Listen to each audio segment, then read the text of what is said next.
madaxweynaha muddaxileedkiisa dhamaaday Maxamed Cabdullaahi Farmaajo ayaa xalay jeediyay khudbad la sii duubay oo uu kaga hadlay maalinta loo asteeyay doorashada madaxweynaha iyo ololihiisa doorashada. Madaxweyne Farmaajo ayaa si rasmi ah ugu dhawaaqay inuu mar kale yahay murashax oo uu doonayo muddaxileedkiisii labaad ee Villa Soomaaliya.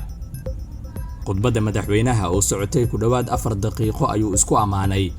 Waxa uu sheegay in Soomaaliya xilligan ay u baahan tahay hoggaan aamin ah oo dalka ka samata bixin kara xaaladan adag ee uu ku jiro. Madaxweyne Farmaajo ayaa 5 sano ee uu xukunka joogay waxaa lagu amaanay kaliya ilaalinta hantida shacabka. Sidoo kale khudbadiisa xalay waxaa ku jirtay hal been oo uu ka sheegay shacabka Soomaaliyeed.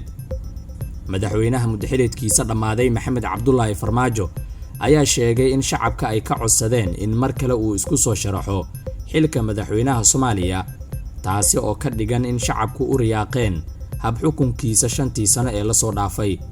waana been weyn oo uu ku soo galayo suuqa ololihiisa doorashada. Sidoo kale madaxweynaha muddaxileedkiisa dhamaaday Maxamed Cabdullaahi Farmaajo ayaa xalay cadeeyay in uu doonayo isbedel ka hirgala dalka. Waxa uuna sheegay in danta guud ee dalka uu ka hormarin doono dantiisa gaar ahaaneed. waa sida uu hadalka u dhigay. Sidoo kale madaxweyne Farmaajo ayaa khudbadiisa 2 codsi ugu diray xildhibaanada iyo shacabka Soomaaliyeed, isagoo xildhibaanada ka codsaday inay codkooda siiyaan si buu yiri aan wadajir ugu guuleysano. baaqa koobaad waxaan u dirayaa xildhibaanada sharafta leh ee labada aqal ee baarlamaanka. waxaan ka codsanayaa inay codkooda i siiyaan si aan wadajir ugu guuleysano oo u hormarino dalka iyo dadkeena, una sii socodsiino isbedel doonkii soo bilowday Febraayo 2017 ayuu yiri Farmaajo. Madaxweyne Farmaajo ayaa baaqa labaad u diray shacabka Soomaaliyeed, isaga oo ka codsaday inay mar kale ku garab istaagaan dib u doorashadiisa. Sidoo kale Farmaajo ayaa bogaadiyay hanaanka ay u socdaan howlaha doorashooyinka dalka, isagoo tilmaamay in doorashada madaxweynaha lagu aadiyay maalin muhiim ah. waa nasiib wanaag in maalinta doorashada madaxweynaha Jamhuuriyadda Soomaaliya lagu asteeyay maalinta xuska halgamiyaashii SYL, taasi oo diraysa fariin cad oo muujinaysa sida dadka Soomaaliyeed ay uga go'an tahay dib u dhiska dawladnimada iyo soo celinta haybadooda qaran. haddaba anigoo tixgelinaya codsiga shacabka Soomaaliyeed, waxaan go'aansaday in aan mar kale isku sharaxo xilka madaxweynaha Jamhuuriyadda Federaalka Soomaaliya si aan u sii socodsiino isbedelka ka socda dalka ee miro dhalay, ayuu mar kale yiri Farmaajo.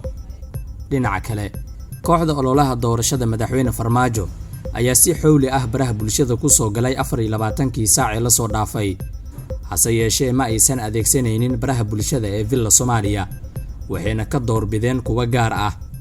agaasimaha warfaafinta madaxtooyada Villa Soomaaliya ayaa sheegay inay go'aansadeen inay ciwaanada madaxtooyada Villa Soomaaliya bedelkeeda ay sameeyeen bara cusub iyo inay adeegsadaan kuwa gaarka ah ee Farmaajo.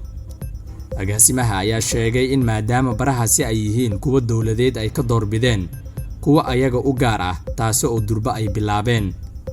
baraha bulshada ayaa si weyn looga dareemayaa ololaha doorashada murashaxiinta qaarkood, waxaana ku loolamaya awoodaha murashaxiinta oo u arka baraha bulshada goobta kaliya ee ay isku muujin karaan fikradahoodana ku soo bandhigaan si bulshada isaga iibiyaan. haddaba daawada aragtidaada, ma kula tahay in madaxweyne Farmaajo mar kale loo dooranayo madaxweynaha Soomaaliya 4 sano ee soo socota?